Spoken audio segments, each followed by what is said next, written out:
En undersøgelse viser for eksempel, at hver 5. henvendelse til en dyre lægevagt drejer sig om fornyelse af recepter. Det er for dyrt at bruge lægevagten på den måde, siger Jens Stenbæk, der er chefforhandler for Danske Regioner. Han vil have lov til, at regionerne kontrollerer, om lægerne er på deres pligt til kl. 16.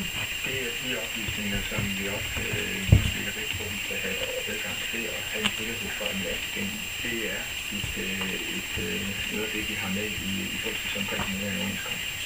Formanden for de praktiserende læger i Region Sjælland, Niels Ulrik Holm, siger, at regionerne skal være hjertelig velkommen til at kontrollere lægerne. Og det er noget, vi som praktiserende læger har ikke nogen interesse i, selvfølgelig, fordi vi selvfølgelig overholder overenskomsten, og vi har en interesse i at passe vores job som familielæger.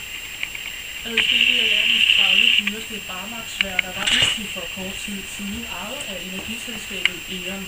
Men både energiselskabet E.ON og deres kunder arbejder flere steder på at blive skilt, så der kan laves en ny forretningsmodel, der kan få varmepriserne ned.